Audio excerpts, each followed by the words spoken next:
I'm Dr. Orion Taraban, and this is Psychacks, Better Living Through Psychology.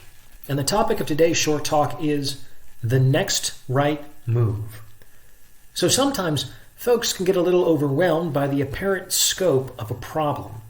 It's very important to restrict the aperture of our attention to the smallest diameter that still circumscribes the problem in question. Otherwise, we can very easily become overwhelmed by the prospect of action.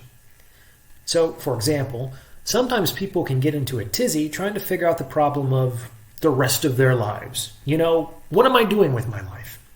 The issue here is that the scope of that problem is so broad and so vast that it becomes very difficult to move in any direction with any sort of confidence if that's how the problem is defined. So, rather than conceptualize the problem in its entirety, it's often a better idea to restrict your attention to the next right move that you believe stands a good chance of moving you incrementally toward your goal today. There's generally no need to plan how to get all the way to the end before you take the first step. And this is good because it wouldn't even be possible to do so in the event of necessity. We can barely predict the weather with any reasonable degree of accuracy a week in advance. It's just such a complex phenomenon. Now, imagine having to forecast who you will be and what your life will be like decades from now.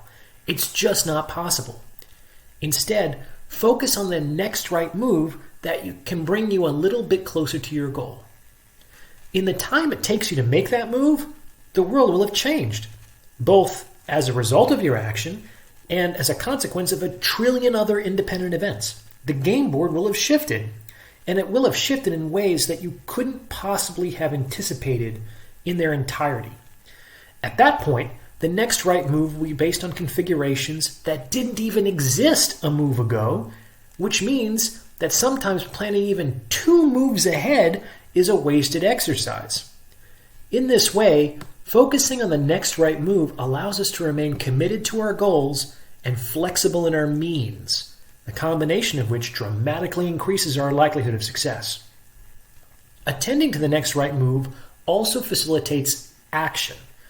If the aperture of your focus is restricted to what you can do today to move the needle forward, then you will utilize what is more or less immediately available to you. And this is important because, as I've discussed in another episode, it's essential that you begin where you're at.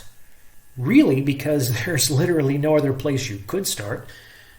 When you focus on the next right move, the revealed possibilities are therefore more likely to be actionable, and you make progress toward a goal by chaining together actual actions, not theoretical plans, but actual actions. So, this mindset will accelerate your growth irrespective of your chosen path. Thanks for listening. If you'd like to suggest a topic for a future episode, or you'd like to schedule a consultation, you can reach me at psychackspodcast@gmail.com. Talk to you soon.